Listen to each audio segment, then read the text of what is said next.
Hi, y'all. How's everybody doing? Um, I hope everybody's staying safe, is staying healthy, and that you guys are making the most out of this period home and online.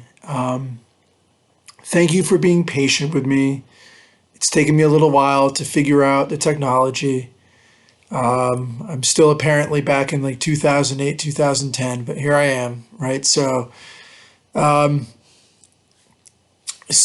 the first talk that I'm going to do today is on the COVID 19 and its impact on international affairs. There's a lot to unpack here, and I'll put this into like two different lectures. Basically, what we're seeing internationally right now is unprecedented. The globe hasn't dealt with a crisis of this magnitude since the Great Depression in the 30s. And there was a brief period, not as bad, but in the 70s, with the whole oil embargoes. Your grandparents, right, would remember that probably pretty well, with the oil embargoes, right? Well, this is probably the most significant crisis the world has faced, uh, without a doubt, since the Depression, like I just said.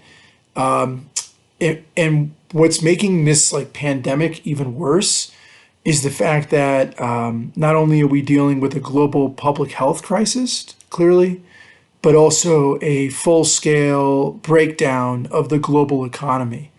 In fact, while all the attention has rightfully been placed on the public health aspect, because obviously, human life matters much, much, much more than the economy. Let me say that one more time. Human life matters much more than the economy. With that being said, there hasn't been a lot of as much coverage on the economic fallout, right? So, you know, world leaders are having to deal with two actually massive crises that are, of course, interlinked together. Now, how will this like impact international affairs? Well, for one, despite all the rhetoric from world leaders, Donald Trump not liking China, or the tensions between European countries over whether to stay in the European Union or to be out of the European Union. Think of like Brexit in Great Britain.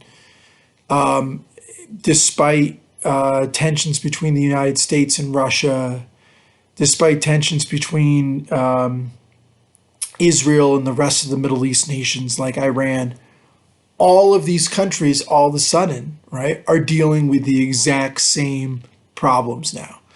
And it's going to force, one of the articles you read talked about how, for the first time in decades, world leaders are going to have to cooperate and work together. What a concept.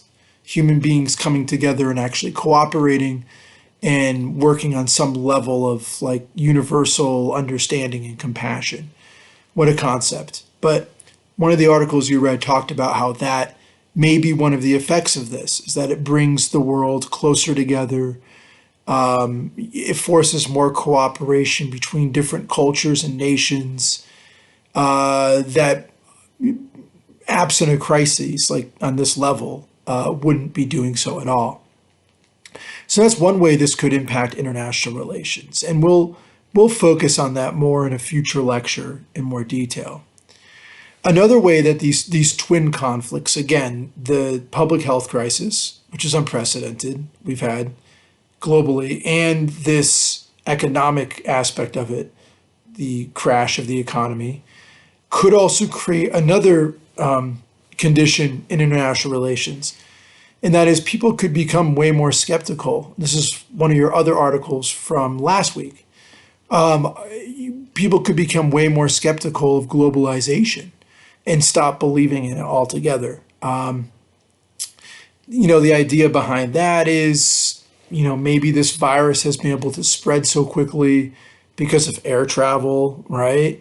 Which is part of the globalized economy, and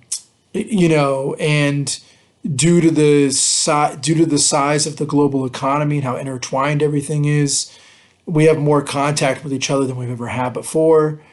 So, there may be some fear lingering after this pandemic is over where people kind of say, hey, let's maybe scale down this whole thing with globalization. Also, the very practical part of it is that, almost every nation in the world is going to feel the suffering from the collapse of the economy and the public health issues. So it's like countries may decide to focus more on their own inner problems within their own countries. So that could have the effect of pulling us away from the globalized economy. Another, consequence of international relations is this might actually wake us up a little bit to realize that the very serious problems that countries like the US or Great Britain or China are facing are issues that people in the developing world have been facing on normal occasions all the time. So you go to many of the African nations, you go to South America, they've been dealing with economic collapses, financial collapses for years. They've also been dealing with out of control pandemics, natural disasters. I think the reason this is such a big issue in international relations for the first world countries is we don't normally experience this kind of shock to our day-to-day life. But this is reality, right, for developing nations. So for the first time in a while, this may actually, fingers crossed, right, break down some of our complacency and sense of sort of lack of compassion for the very difficult living conditions and suffering that many people in the majority of the world have to face day to day. Maybe this will lead to a more compassionate response between the first world and the developing nations. So maybe out of this, who knows, you might see first world countries. I don't really like those terms, first and third. It connotates that one group of nations is better than another. So we'll just say developed and developing nations, whatever, right? So maybe the developed nations will start forgiving loans, interest on loans to those given out to the developing world. Or maybe we'll call off the debt altogether. Who knows? So those might be another development we might see in international relations, right? So, and of course, I'm trying to focus more on the positive that may come out of this. There is a negative aspect that could come out of this in international relations. Major crises on this level have shown a tendency to lead to the rise of authoritarian governments worldwide. So the last time we had a major crisis on this level, the Great Depression, and then we had the Great Depression, which impacted much of the Western world. And then what ended up happening, of course, was the rise of fascism, right? So these types of circumstances and these types of societal breakdowns, when the crises end, it tends to promote more authoritarian governments. And what's actually really kind of tricky is it doesn't matter if it's conservatives in power or liberals in power. Both show the same tendency to create authoritarian governments during times of crises. And globally, what we're seeing right now is an unprecedented level of control being asserted by governments worldwide to deal with this crisis. So when it all passes, the more pessimistic side is that this may produce a wave of authoritarianism worldwide. So these are all some conditions we'll focus on in the next set of lectures that I'll be posting. If you guys have any questions or anything, feel free to reach out to me. This face-to-face thing's awkward, but we'll do the best we can with it. So much peace to you guys. Stay safe and healthy.